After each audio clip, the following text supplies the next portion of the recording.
মধ্যপ্রাচ্যের প্রবাসী শ্রমিকদের সুখবর দিলেন আসিফ নজরুল। বিস্তারিত জানতে ভিডিওটির শেষ পর্যন্ত দেখুন।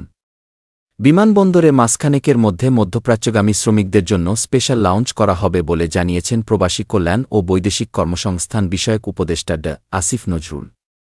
শনিবার ৫ অক্টোবর ঢাকায় মালয়েশিয়ায় শ্রমবাজার সম্প্রসারণ বিষয়ে ওয়েজ আর্নার্স কল্যাণ বোর্ড এবং মালয়েশিয়ার পার্কেসোর মধ্যে চুক্তি সই অনুষ্ঠানে তিনি এ কথা জানান।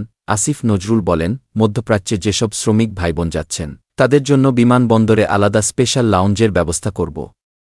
আমরা ইতোমধ্যে জায়গা ঠিক করেছি, সিভিল এভিয়েশনের সঙ্গে কথা হয়েছে। আশা করি মাসখানেকের মধ্যে হয়ে যাবে। লাউঞ্জ হলে প্রবাসী শ্রমিক ভাইবোনদের যন্ত্রণা অনেক লাঘব হবে। এর পাশাপাশি অন্যান্য যে ভিআইপি সুবিধা সেগুলোও থাকবে। বিমানবন্দরে প্রবেশের মুহূর্ত থেকে প্লেনে ওঠার আগ পর্যন্ত যে লাউঞ্জ থাকে সেই পর্যন্ত প্রতিটি স্তরে তাদের সঙ্গে একজন লোক থাকবে সহায়তার জন্য। আমরা মনে করি এটি প্রবাসীদের প্রতি উদারতা নয়, এটি আমাদের দায়বদ্ধতা। এটি বহু আগে করা উচিত ছিল, তিনি বলেন। গতকাল মালয়েশিয়ার প্রধানমন্ত্রী আনোয়ার ইব্রাহিম এসেছিলেন বাংলাদেশে। তার সঙ্গে বাংলাদেশের শ্রমিকদের কল্যাণ বিষয়ে আলোচনা হয়েছে। তিনি ১৮,০০০ বাংলাদেশিকে মালয়েশিয়াতে যাওয়ার সুযোগ দিচ্ছেন বলে ঘোষণা দিয়েছেন। এর মানে এই নয় যে নতুন কর্মী উল্লেখ করে তিনি বলেন, ১৭,০০০-এর কিছু বেশি কর্মীর সব কাগজপত্র ঠিক থাকা সত্ত্বেও মালয়েশিয়া সরকারের সময়সীমার মধ্যে সে দেশে যেতে পারেননি। নানা ধরনের জটিলতার কারণে তারা মালয়েশিয়ায় যেতে পারেননি।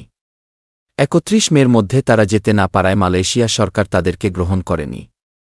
দুর্ভাগ্যবশত আমাদের শ্রমিক ভাইবোন অনেক টাকা দিয়েছিলেন।